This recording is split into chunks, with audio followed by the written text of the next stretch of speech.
Hello friend, स्वागत है dream job अड्डा एजुकेशनल यूट्यूब चैनल पे। आज की इस वीडियो में हम मध्य प्रदेश ग्रुप 4 सहायक ग्रेड 3 का फॉर्म में किस प्रकार संशोधन कर सकते हैं, इसके बारे में हम अच्छे से देखेंगे। जो बच्चे फॉर्म में गलती कर देते हैं और बाद में ध्यान नहीं देते हैं, उनके लिए प्रॉब्लम्स खड़ी हो जाती है। इसके कारण आपका फॉर्म भी रिजेक्ट हो सकता है। तो जब भी आप फॉर्म भरें, देखिए 4 तारीख से फॉर्म भरना शुरू हो जाएंगे और जब भी आप फॉर्म भरें तो उस फॉर्म की आप प्रिंट आउट जरूर ले लें, ठीक है। और प्रिंट आउट लेने के बाद भी आप एक बार मिला लीजिए कि कहीं थोड़ा सा भी अगर करेक्शन रह गया है तो उसको करेक्शन कर लीजिए, ताकि आपका लास्ट में फॉर्म आपका एक्सेप्ट हो जाए, रिजेक्ट ना हो, ठीक है। कई बार ऐसा हो जाता है कि आप लोगों की तैयारी बहुत अच्छी है, जब आप एडमिट कार्ड डाउनलोड करने जाते हैं तो वहाँ पता चलता है कि आपका एडमिट कार्ड नहीं आ रहा, फॉर्म में रिजेक्शन हो गया है। तो इस वीडियो में हम इसी चीज़ को जानेंगे कि आप किस किस पॉइंट को संशोधन कर सकते हैं, कौन सी चीज़ अगर आपसे मिस्टेक हो गई है उस चीज़ को आप करेक्शन कर पाएंगे या नहीं कर पाएंगे। इन सब चीज़ों को हम देखेंगे और कब तक आपका ये करेक्शन होगा, लास्ट डेट कितनी है और कब से स्टार्ट हो जाएगा, इसके बारे में भी हम अच्छे से यहाँ पास देखेंगे। तो चलिए स्टार्ट करते हैं अपने वीडियो को। यदि वीडियो पसंद आए तो चैनल को सब्सक्राइब कीजिएगा, वीडियो को लाइक और अपने फ्रेंडों में शेयर करना मत भूलिएगा। तो देखिए ये आपका फॉर्म 4/2 से भरना शुरू हो जाएगा। देखिए जिस दिन से आप फॉर्म भरना शुरू होगा उसी दिन से आप करेक्शन कर सकते हैं, ठीक है। करेक्शन उसी दिन से कर सकते हैं।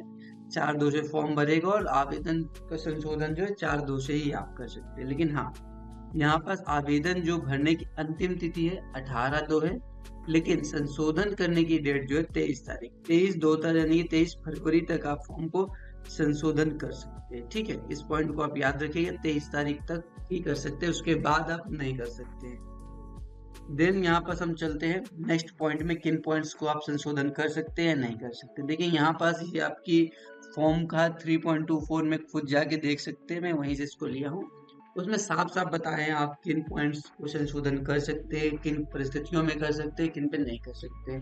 तो यहाँ पर देखिए फर्स्ट पॉइंट दिया हुआ है कि ऑनलाइन आवेदन पत्र में आवेदक यानी कि कैंडिडेट द्वारा संशोधित करने की प्रक्रिया क्या क्या हो सकती है। इतने बिंदु जो है उन पे आधारित होगी। फर्स्ट देखें, निर्धारित दिवस यानी कि 23 तारीख तक ही फॉर्म को आप संशोधित कर सकते हैं, ठीक है। एमपी ऑनलाइन के माध्यम से या फिर कियोस्क जो है उनके माध्यम से आप संशोधन किया जाए। नेक्स्ट पॉइंट आप कहता है उक्त सुविधा केवल ऑनलाइन आवेदन पत्र भरने की निर्धारित अवधि में परीक्षा शुल्क राशि का भुगतान सफलतापूर्वक भरे गए आवेदन पत्रों के लिए उपलब्ध होगा। यानी कि ये जो संशोधन आपका होने वाला है, ये किन लोगों के लिए होगा? जो आपने फॉर्म भर दिया और उसकी फीस भी सबमिट कर दी है, उसके बाद ही आप इसका संशोधन कर सकते हैं, उसके पहले आप संशोधन नहीं कर पाएंगे, ठीक है। इस पॉइंट को समझ गए। देखिए नेक्स्ट पॉइंट था कि यदि संशोधन हेतु निर्धारित तिथियों की अवधि में आवेदक द्वारा एक या एक से अधिक बार आवेदन पत्र में संशोधन किया जाए। ये सिंपल सी बात है कि यदि आपने मान लीजिए पहली बार आपने संशोधन कर लिया, फिर भी आपको लगा बाद में देखिए कि हाँ कुछ प्रॉब्लम्स रह गई है, एक और त्रुटि, तो दोबारा भी आप उसका संशोधन कर सकते हैं। लेकिन हाँ, आपको बार बार अगर 2 बार करेंगे तो संशोधन की फीस जो है आपकी 2 बार लगेगी, ठीक है। इस पॉइंट को भी याद। देखिए नेक्स्ट पॉइंट क्या है, देखिए ये काफी ज्यादा इंपॉर्टेंट है कि यदि कोई अभ्यर्थी कैंडिडेट जो है आवेदक द्वारा यूआर श्रेणी के स्थान पर ये कैटेगरी यानी कि वो यूआर कैंडिडेट है और इन कैटेगरीज पे फॉर्म अप्लाई कर देता है और फिर उसको संशोधन करना होता है, तो उसके द्वारा भुगतान की गई राशि जो होगी इन पिछड़ा इन जो भी जातियां दी हुई हैं, अनुसूचित जनजाति, जनजाति, ओबीसी या फिर विकलांग के, वापस नहीं की जाएगी, तो इनको पैसा वापस नहीं किया जाएगा। ओके।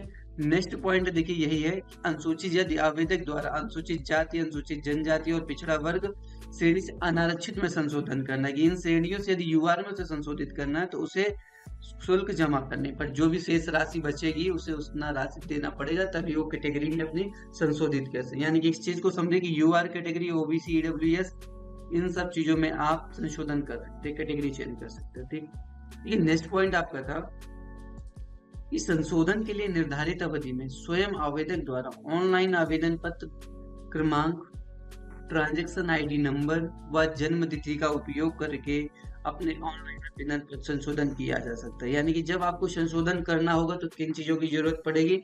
आपका application number, transaction ID number और डेट ऑफ बर्थ। ये 3 चीज को आप ध्यान से लिख लीजिएगा, ठीक है, ताकि लास्ट में अगर संशोधन करना पड़े तो इन तीनों के माध्यम से ही आप संशोधन अच्छे से कर पाएंगे। नेक्स्ट पॉइंट था कि ऑनलाइन आवेदन क्रमांक, ठीक है, ट्रांजैक्शन आईडी नंबर, बोर्ड का आवेदन प्रमाण पत्र क्रमांक, मोबाइल नंबर और ईमेल आईडी में आप संशोधन नहीं कर सकते। यानी ये पॉइंट्स जो हैं इनमें आप संशोधन नहीं कर सकते। जैसे कि आप मोबाइल नंबर जो भी डाल दिए हैं वही मोबाइल नंबर खुला रहेगा। ईमेल आईडी जो है आपने जो भी डाला है, तो ईमेल आईडी डालने से पहले आप बहुत अच्छे से इसको देख लीजिएगा कि ईमेल आईडी गलत ना डालें।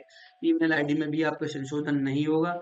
ऑनलाइन आवेदन पत्र क्रमांक जो मिल जाएगा उसमें भी संशोधन नहीं होगा। और ये ट्रांजेक्शन आईडी जितनी चीजें हैं इनमें संशोधन है। इसके अलावा आपका संशोधन हो, कोई बोले फोटोज में, आपका पिक जो होगी, फोटो जो होगी, उसमें आपका संशोधन हो सकता है, सिग्नेचर में हो सकता है, आपको जो नाम से उनमें भी संशोधन हो सकता है, क्योंकि यहाँ पर सिर्फ इतनी चीजों पे आप संशोधन नहीं कर सकते, ठीक है। अब नेक्स्ट पॉइंट है, संशोधन के लिए निर्धारित समय अवधि के पश्चात किसी भी प्रकार का संशोधन मान्य नहीं होगा। यानी कि जो भी डेट दी है, यानी 23 फेब दी हुई है, इसके बाद कोई भी संशोधन आप करेंगे तो वो संशोधन मान्य नहीं होगा। हालांकि आप लिंक भी एक्टिवेट हो जाती है, तो इस पॉइंट को याद रखिएगा कि समय पे ही आवेदन, जो आवेदक है वो आप संशोधन कर सकते हैं। नेक्स्ट था, अभ्यर्थी के किसी भी प्रकार के आवेदन पर ईएसबी द्वारा विचार नहीं किया जाए। यानी कि निर्धारित डेट जो है उसके बाद अगर आप कर रहे हैं तो उस पे कोई भी ईएसबी विचार नहीं करेगा। बिल्कुल इसने क्लियर कर दिया थी, तथा अभ्यर्थी के पत्र को यानी कि रद्द कर दिया जाएगा, ठीक है। देन देखिए यहाँ पर कुछ और पॉइंट्स थे जिनको आपको पता होना चाहिए कि किन के कारण आपका फॉर्म रिजेक्ट हो सकता है। तो इन पॉइंट्स में आप बहुत ज्यादा ध्यान दीजिए, बहुत इंपॉर्टेंट है कि फॉर्म रिजेक्ट किन किन चीजों पे हो सकता है। देखिए, एमपी ऑनलाइन से डेटा प्राप्त होने के उपरांत नियम पुस्तिका में उपलब्ध करवाए गए फोटो व हस्ताक्षर संबंधी, ठीक है, फोटो जो होगा और जो हस्ताक्षर होगा इसके संबंधी स्पेसिफिकेशन के आधार पर फोटो और हस्ताक्षर एवं हस्तलिखित परीक्षण ईएसबी के स्तर पर सुनिश्चित किया जाएगा, ठीक है। ओके, इसका मतलब है कि आप जो भी फॉर्म फिल करेंगे इसमें आपकी फोटो जो होगी, हस्ताक्षर होगी, और जो आपका हैंड जो लिखते हैं ना, हाथ से खुद से लिखते हैं ना, हस्तलिखित परीक्षण, ये आप इसका परीक्षण करेंगे, इसमें भी आपको कोई प्रॉब्लम्स नहीं होनी चाहिए। बहुत अच्छे से फोटो जो हस्ताक्षर को आप खुद करेंगे, ठीक है। देखिए, इनमें त्रुटि या अस्पष्टता या डेटा की अनुपलब्धता होने की स्थिति में आवेदक का पत्र निरस्त किया जाएगी। ये जो तीन चीजें थी, अगर इनमें आपने कोई प्रॉब्लम्स की है, यदि फोटो पोलराइज फोटो है, फोटो के पीछे आपको बैकग्राउंड अच्छा नहीं है, तो इन सब कंडीशंस में आपकी जो आवेदन है, कैंडिडेचर है, उसको रद्द कर दिया जाएगा, ठीक है। आप जो भी लिखते हैं उसको भी बहुत अच्छे से लिखिएगा। नेक्स्ट देखिए, पॉइंट कह रहा है कि इस संबंध में ईएसबी द्वारा कोई भी पत्राचार नहीं किया जाएगा। यानी कि जो भी तीन चीज में अगर प्रॉब्लम्स हुई हैं और फॉर्म आपका रिजेक्ट हो जाता है, तो इसके लिए ईएसबी किसी भी प्रकार के लिए वो नहीं होगा कि हाँ ईएसबी जिम्मेदार है, ठीक है। ये आपकी सारी जिम्मेदारी आवेदक की होगी, कैंडिडेट की होगी, क्योंकि इन्होंने ही आप अच्छे से डिटेल को नहीं फिल किया, फोटोज अच्छे से नहीं दिए, हस्ताक्षर अच्छे से नहीं दिया, या फिर इस पे जो लिखा हस्तलिपि है उसको भी उन्होंने अच्छे से नहीं दिया। तो इन पॉइंट को भी ध्यान में रख के आप अप्लाई कीजिएगा, ठीक है।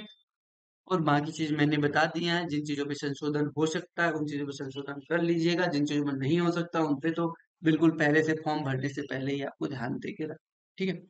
यदि वीडियो पसंद आए तो चैनल को सब्सक्राइब कीजिएगा, वीडियो को लाइक और अपने फ्रेंडों में शेयर करना मत भूलिएगा। Thank you.